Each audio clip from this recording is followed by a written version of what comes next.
Hello students, हम पढ़ रहे थे कोएगुलेंट्स एंड एंटी कोएगुलेंट जो हमने लास्ट लेक्चर में पढ़ा था, दैट इज कोएगुलेंट्स। तो आज हम पढ़ेंगे anti coagulants. First of all coagulants क्या थे?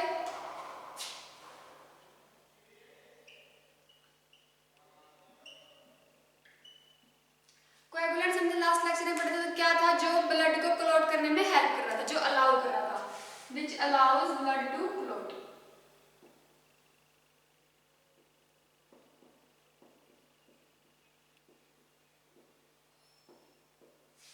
जिससे क्या हो रहे थे, हमारे जो आउटर एरिया पे क्या थे, क्लोट्स बन रहे थे स्किन के ऊपर, तो वो क्या थे हमारे पास? क्लोटिंग। उनको हम बोलते हैं कोएगुलेंट। जो ये प्रोसेस करते हैं उनको बोलते हैं हम कोएगुलेंट्स। तो एंटी कोएगुलेंट्स, एंटी से ही क्या हमें पता चल रहा है, what is anti coagulants?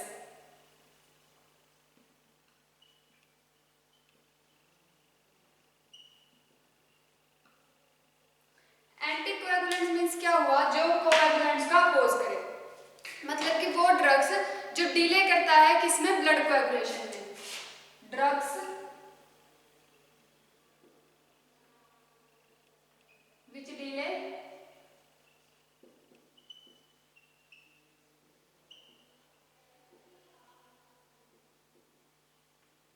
Blood coagulation. अब हमें एंटी कोएगुलेंट्स, क्या हमने क्या पढ़ा था लास्ट लेक्चर में? कोएगुलेंट्स। कोएगुलेंट्स बनने क्या है? कोएगुलेंट्स बहुत ज्यादा जरूरी है कि ब्लड क्लॉट्स बनने तो जरूरी है, लेकिन हमें एंटी कोएगुलेंट्स का क्या यूज है? वो क्यों जरूरत पड़ी हमें एंटी कोएगुलेंट्स की? जबकि कोएगुलेंट्स तो ब्लड क्लॉट्स बना रहा था, तो वो तो सही था ना कि ब्लड क्लॉट्स बन रहे हैं तो उसके बाद चोट ठीक हो रही है। बट एंटी कोएगुलेंट्स हमें कहाँ यूज करने को मिले?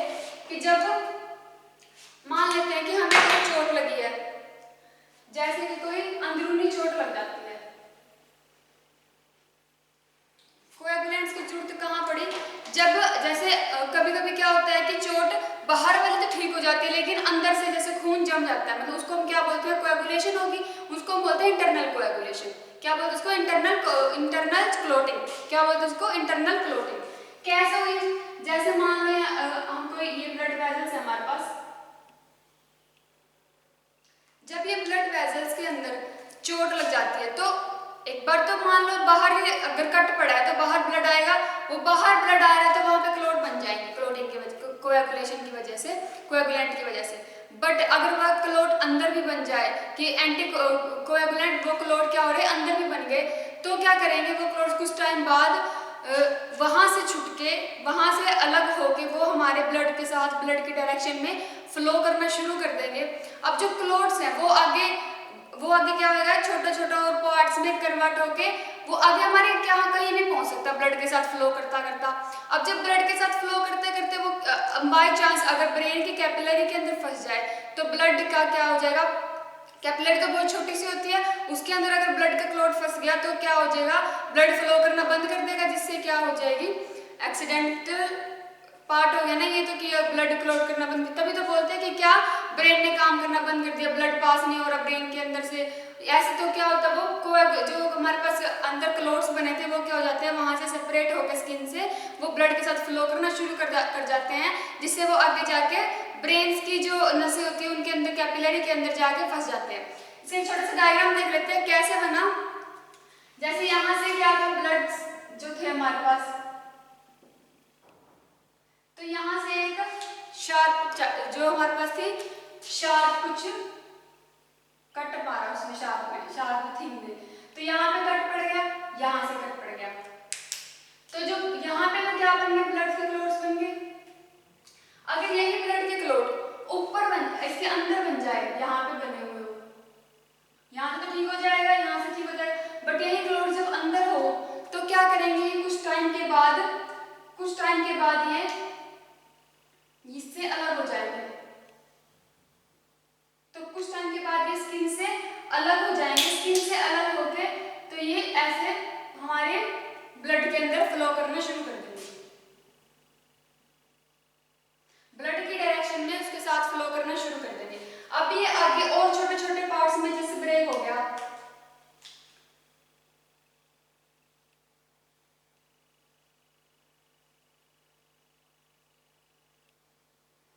तो कैसे? जैसे मान लो ये आगे और छोटे पार्ट्स में ब्रेक हो गया, बिल्कुल छोटे छोटे में, ये जाके अगर ब्लड ब्रेन की कैपिलरी के अंदर फंस जाए तो यहाँ से ब्लड क्रॉस होगा, कोई नहीं होगा। तो यहाँ से ब्लड क्रॉस मतलब फ्लो करना बंद कर देगा, जिससे हमारा ब्रेन डैमेज हो जाएगा। ब्रेन अगर के अंदर ब्लड फ्लो नहीं होगा तो वो काम कैसे करेगा। उसी के लिए इन सब चीज़ों के लिए हम क्या यूज़ करते हैं फिर, एंटीकोएगुलेंट, जो क्या बना दे, ब्लड क्लॉट्स को अंदर ही खत्म कर दे। यानी कि क्या हो रहे हैं, जो हमारे अंदर वाले ब्लड क्लॉट्स हैं उनको खत्म करके ब्लड के ही विस्कोसिटी में, ब्लड के ही कंसंट्रेशन के साथ उसको मिक्स कर दे। अब क्या था, जो हम किस लिए एंटीकोएगुलेंट्स का यूज कर रहे थे, जो क्या कर दे, कोएगुलेशन टाइम को बढ़ा दे। जो क्या करते हैं एंटीकोएगुलेंट्स, प्रोलॉन्ग द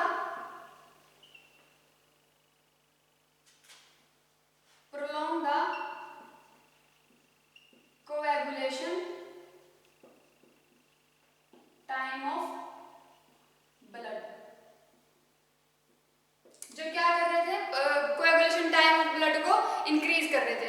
या फिर और ये यूज किस लिए किया जाता है, टू प्रिवेंट थ्रोम्बोसिस। उनको हम क्या बोलते हैं, जो ये अंदर क्लॉट्स बनते हैं उनको हम बोलते हैं थ्रोम्बस, और जब उनके आगे स्मॉल पोर्शन में वो आगे कन्वर्ट हो जाते हैं उनको बोलते हैं एम्बोलिज्म।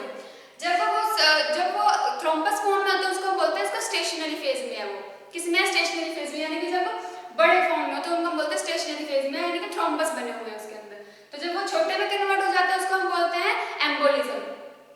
तो जो एंटीकोएगुलेंट है वो क्या करते हैं, प्रोलॉन्ग करते हैं coagulation time of blood. And किस लिए यूज किए जाते हैं, टू प्रिवेंट द जो थ्रोम्बोसिस हो रही है आफ्टर ऑपरेशन जो होता है, और जो फ्रॉम अदर कॉजेस की वजह से हो रहा है, कुछ और इंजरी हो रही है उसकी वजह से अगर थ्रोम्बोसिस बन रहे हैं तो उनको प्रिवेंट करने के लिए हम एंटीकोएगुलेंट्स देते हैं। जैसे आपने सुना भी होगा कई बार क्या होता है, ऐसे बोल देते हैं कि एक्सीडेंट हो गया लेकिन क्या है, खून अंदर ही जम गया, तो उसी को हम क्या बोलते हैं कि अंदर की इंटरनल क्लोटिंग हो रही है। क्या हो रही है, इंटरनल क्लोटिंग। ब्लड क्लॉट्स किस टाइप के होते हैं, फर्स्ट तो ये क्या होता है, प्रोलॉन्ग करता है coagulation time of blood, and second क्या करता है, प्रिवेंट द थ्रोम्बोसिस। किस लिए यूज किए जाते हैं, used to prevent the thrombosis, जो क्या करे थ्रोम्बोसिस से प्रिवेंट करेंगे। तो ब्लड क्लॉट्स आगे कितने टाइप, हम क्लॉटिंग और एंटी क्लॉटिंग बता रहे हैं।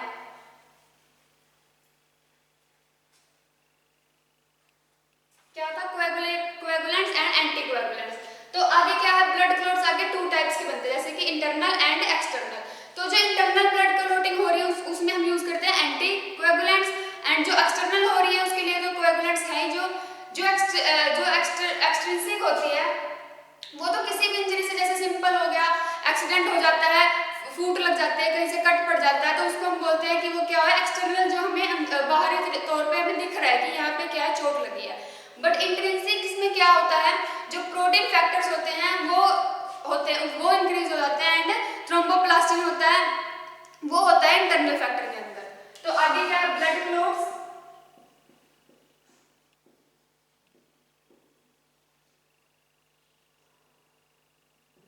ये होते हैं इंटरनली एंड एक्सटर्नली। एक्सटर्नली तो किसी भी तरीके से हो सकता है, जो भी हमारे पास इंजरीज हो रही है, एक्सीडेंट हो रहे हैं, उनके ऑपरेशंस के थ्रू भी हो सकता है जो कट पड़ते हैं। एंड इंटरनली क्या होता है, जो हमारे पास क्या है, प्रोटीन फैक्टर्स हो रहे हैं या फिर थ्रोम्बोप्लास्टिन, प्रोटीन फैक्टर की वजह से होती है इंटरनली, या फिर थ्रोम्बोप्लास्टिन। इनसे क्या होता है, इंटरनली ब्लड क्लॉट्स बनते हैं। इनके लिए हम यूज करते हैं एंटीकोएगुलेंट्स, ताकि क्या है, अंदर हमारे कोएगुलेंट्स क्लॉटिंग ना हो ब्लड की, और उसकी वजह से हमारे ब्रेन डैमेज ना हो। या फिर अगर वो हार्ट में चला जाए, वैसा ही वो उसका क्लॉट है, जो अगर वो हार्ट में चला जाए तो हार्ट भी पंप करना बंद कर देगा, उसमें ऑटो नहीं जाएगी, कंजप्शन ऑफ ऑटो नहीं होगा, तो उससे भी क्या है, हार्ट भी काम करना बंद कर देगा। तो ये थे हमारे पास एंटीकोएगुलेंट्स की डेफिनेशन की क्या होती है। ऑपरेशंस के थ्रू भी क्या हो जाते हैं, जो हमारे पास क्लॉट्स ऑपरेशन के थ्रू भी क्लॉट्स बन सकते हैं, जो एक्सीडेंट होता है उनके थ्रू भी, हेमरेजेस के थ्रू भी बन जाते हैं क्लॉट्स। उसके बाद हमारे पास आते हैं एंटीकोएगुलेंट्स के टाइप्स। एंटीकोएगुलेंट्स आगे होती है टू टाइप्स की। फर्स्ट क्या है, डायरेक्ट कोएगुलेंट्स कौन से होते हैं, हेपरिन। हेपरिन क्या है इसका एग्जांपल, जो डायरेक्ट होते हैं।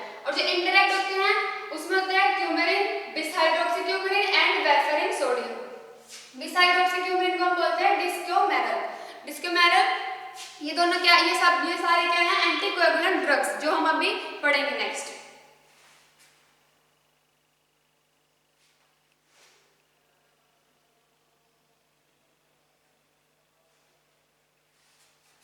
फर्स्ट ऑफ ऑल हमारे पास आता है हेपरिन।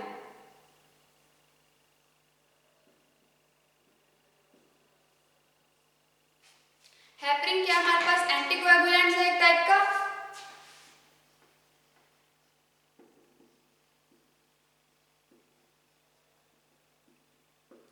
सोर्सेज क्या क्या है, हमें हेपरिन किस किस से मिलता है, ये हमें मिलता है लंग्स ऑफ ऑक्स की लंग्स से, जो इंटरनल म्यूकोसा है ऑफ द पिग की एंड शिप की, internal mucosa of the pig and ship.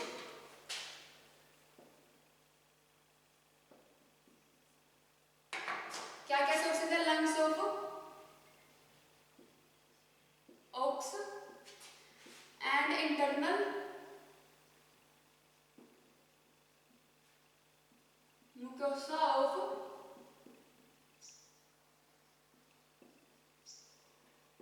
Pig and ship. इनसे हमें क्या मिलते हैं, ये इसके सोर्सेज है, इससे हमें क्या मिलता है, हेपरिन मिलता है। उसके बाद इसकी केमिस्ट्री क्या है, हेपरिन की केमिस्ट्री क्या है, ये क्या होता है, हाईली सल्फेटेड कंपाउंड होता है, जो highly sulphated anionic mucopolysaccharides, highly sulphated anionic mucopolysaccharides होता है।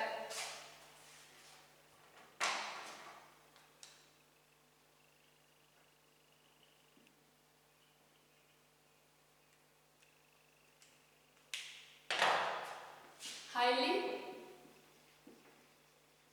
सल्फेटेड अनायनिक म्यूको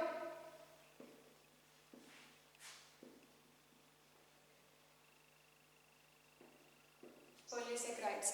तो उसके बाद ये हमें किस क्या होता है, मॉलिक्यूलर स्केलेटन है वो किससे कंस्ट्रक्टेड हुआ है, हमारे पास एसिटाइलेटेड, जो हमारे पास डी ग्लूकोसामाइन है एंड डी ग्लूकुरोनिक एसिड, किससे मिलता है हमें ये, acetylated D glucosamine and D glucuronic acid. इनसे हमें क्या ये मिलता है, जो इसका मॉलिक्यूलर वेट है हेपरिन का, वो क्या करता है, वेरिएबल, वेरी करता रहता है, molecular weight is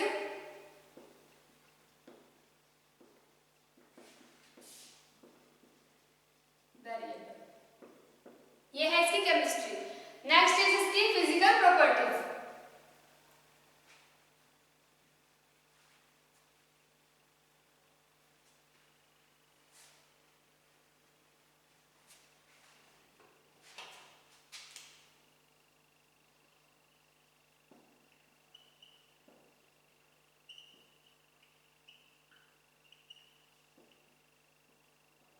physical properties में स्टेट क्या है, ये ऑफिशियली जो इसका हेपरिन कंपाउंड है, हेपरिन का सोडियम और हमें मिलता है हेपरिन का calcium. Officially it is obtained as heparin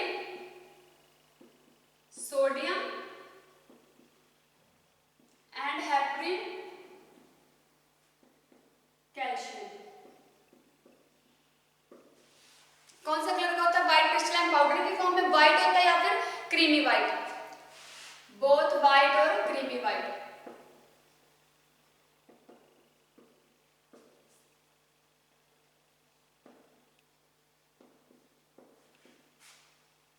crystalline powder, white और क्रीमी व्हाइट क्रिस्टलाइन पाउडर। और ये क्या होता है, मॉडरेटली हाइग्रोस्कोपिक होता है नेचर के अंदर।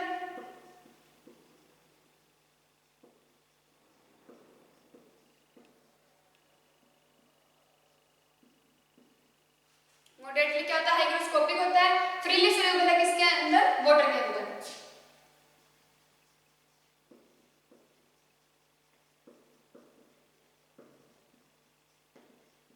Freely soluble in water. उसके बाद इसकी स्टेबिलिटी एंड स्टोरेज का क्या होगी, इसका जो एक्वस सॉल्यूशन है वो किस में स्टेबल है, वो एटलीस्ट 7 इयर्स के लिए at pH 7 to 8, pH 7 to 8 पे वो 7 इयर्स के लिए स्टेबल रहता है।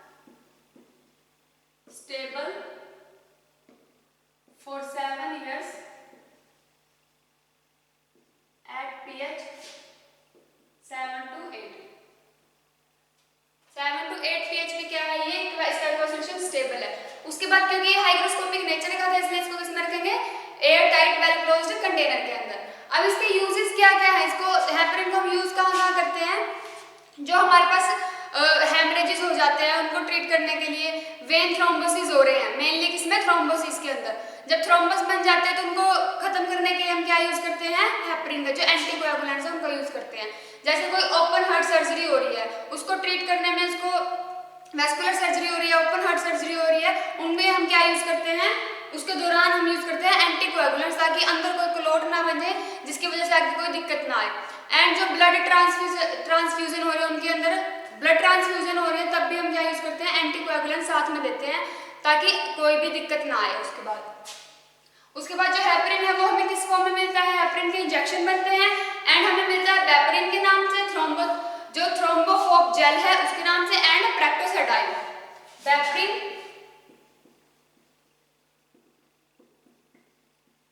थ्रोम्बोफोब जेल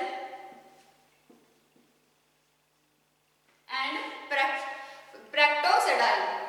तो ये थे हमारे पास हेपरिन।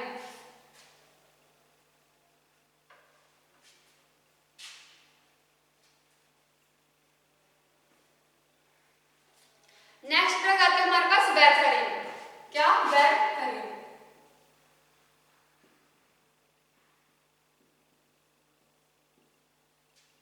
वेरफेरिन क्या होता है, ये भी हमारे पास क्या है, एंटीकोएगुलेंट्स है, और इसको हमने किस में लिखा था, क्यूमेरिन। It is a क्यूमेरिन। क्यूमेरिन के अंदर का क्यूमेरिन होता है जिसमें क्या होता है, टू हाइड्रोजन बेंजोपायरान 2 हाइड्रोजन बेंजोपायरान 2 क्यूमेरिन में हमें इस डेरिवेटिव से मिलता है। उसके बाद ये क्या है, most widely used oral anticoagulants है। क्या है, oral anticoagulants.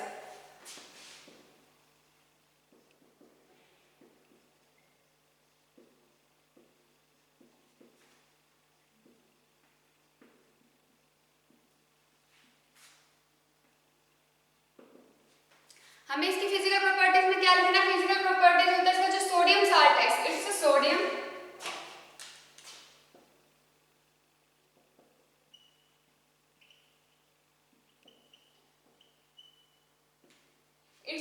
Is a white crystalline powder का होता है and odourless.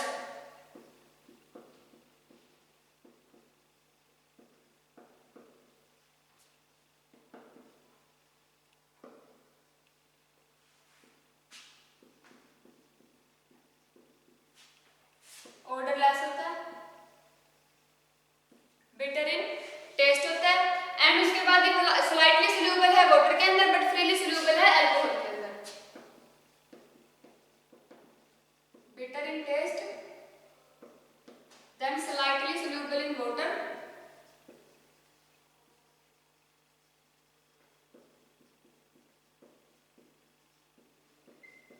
But freely soluble.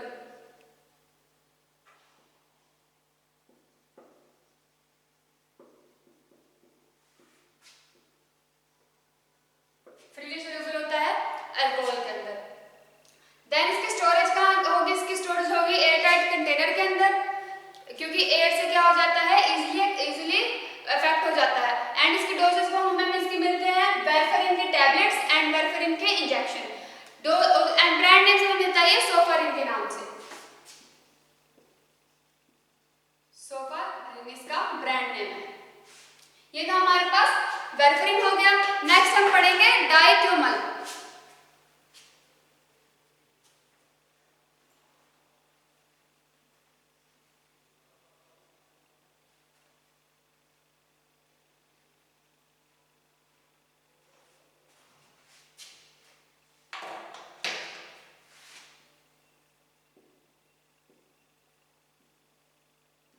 डाइक्योमल हमने किसमें पढ़ा था, बिस हाइड्रोक्सी क्यूमेरिन में।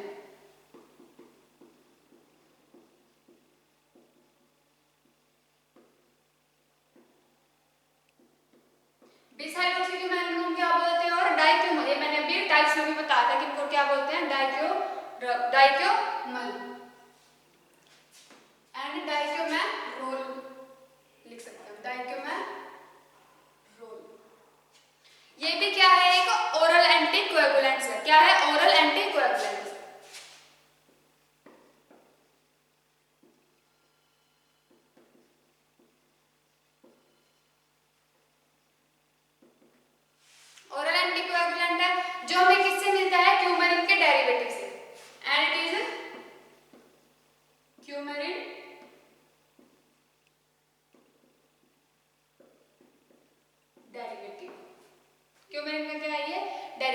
फिजिकल प्रॉपर्टीज क्या है, ये कि व्हाइट कलर का होता है या फिर क्रीमी व्हाइट कलर का होता है।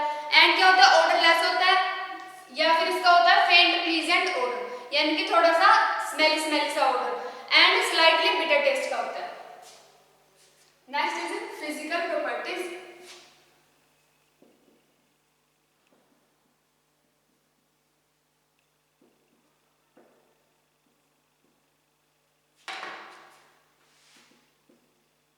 व्हाइट और creamy white.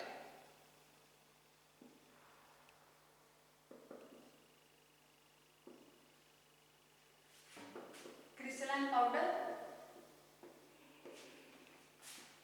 Pleasant smell,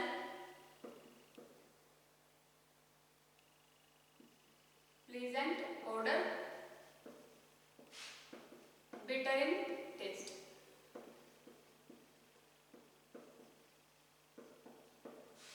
bitter taste में होता है।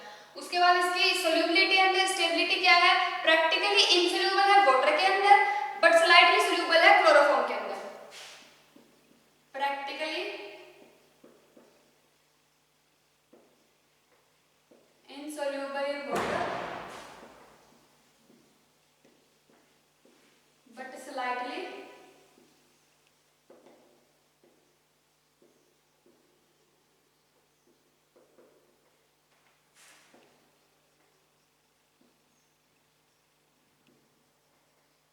सोल्यूबल इन क्लोरोफॉर्म के अंदर।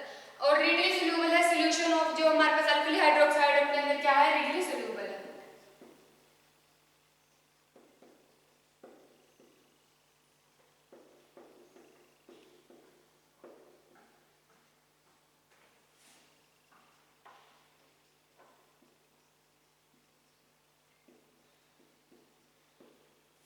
अल्कली हाइड्रोक्साइड के सॉल्यूशन के अंदर क्या है, रीडली सोल्यूबल है।